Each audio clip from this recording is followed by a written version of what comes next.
Hello everyone, good morning. मैं हूं प्रवीण सिंह और आप देख रहे हैं भोमट बिरादरी।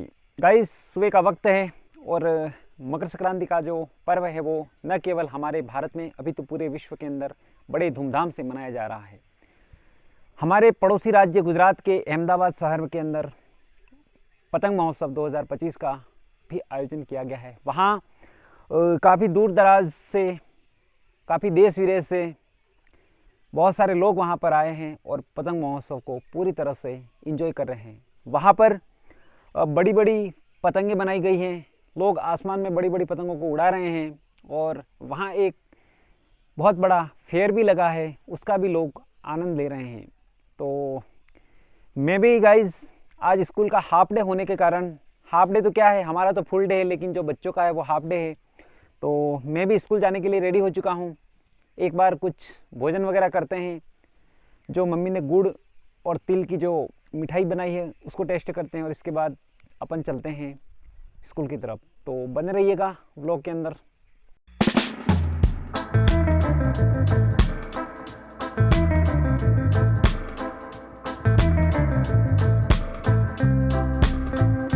विद्यालय का काम फिनिश करने के बाद में फाइनली मैं निकल चुका हूँ घर के लिए। तो चलते हैं एक बार घर पे, और घर पे जाने के बाद वहाँ की जो भी गतिविधियाँ हैं उनको देखेंगे, तो बने रहिएगा।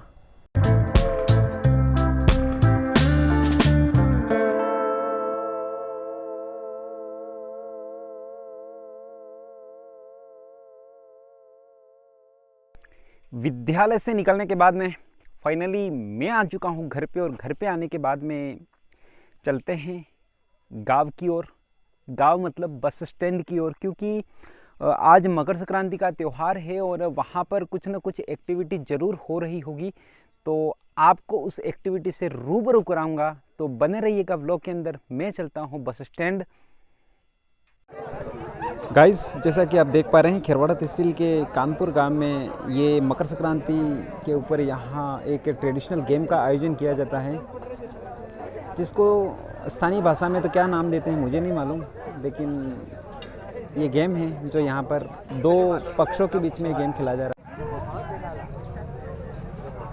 दो पक्षों के बीच में खेला जाने वाला काफ़ी सुंदर गेम है, जो अक्सर यहाँ गांव के जो इलाके होते हैं वहाँ पर दो पक्षों के बीच में ये गेम खेला जाता है। और गांव के लोग इस गेम को खेलने में काफ़ी मज़े लेते हैं, आनंद महसूस करते हैं।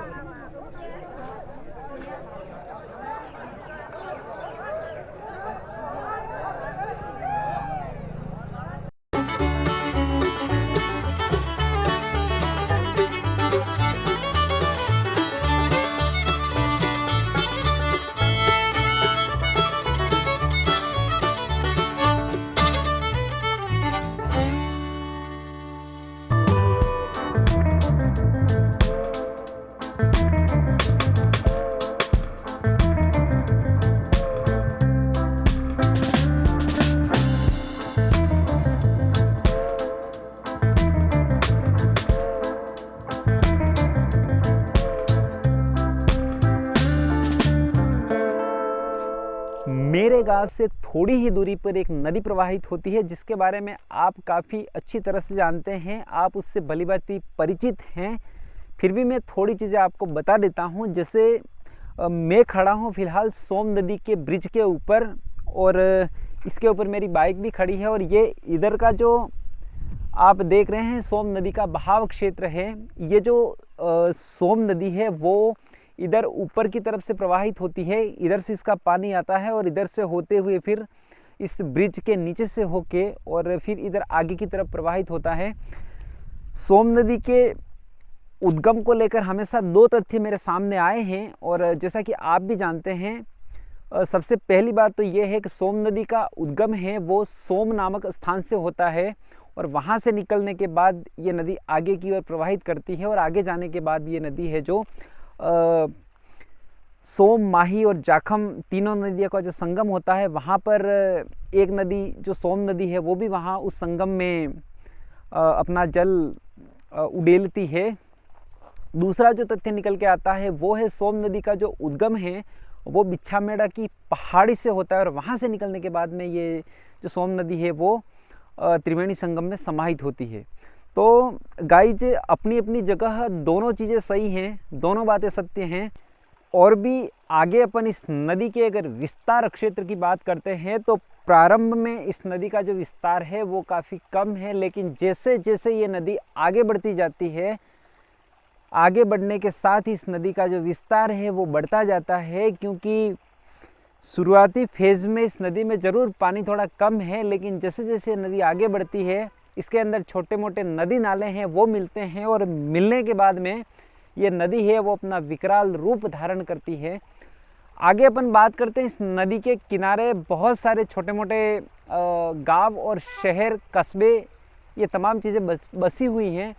और इससे आगे की जानकारी की बात करें तो इस नदी का जो संगम होता है वो सोम, माही, जाखम तीनों नदियों का संगम होता है, जो कि डूंगरपुर ज़िले के नवाटापुरा गांव के अंदर होता है। और नवाटापुरा गांव के बारे में आप अच्छी तरह से जानते हैं क्योंकि वहाँ पर एक इतिहास प्रसिद्ध बेणेश्वर का मेला भरता है, जहाँ पर जिस स्थान को संत मावजी महाराज की तपोभूमि के नाम से भी जाना जाता है।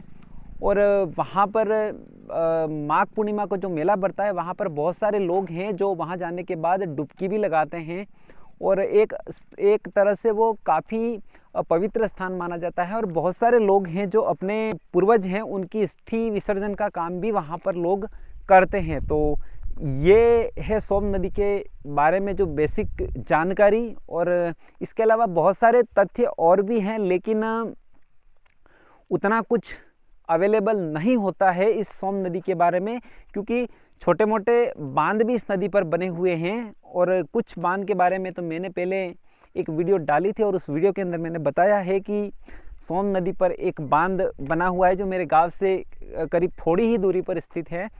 तो ये है इस सोम नदी के बारे में जानकारी।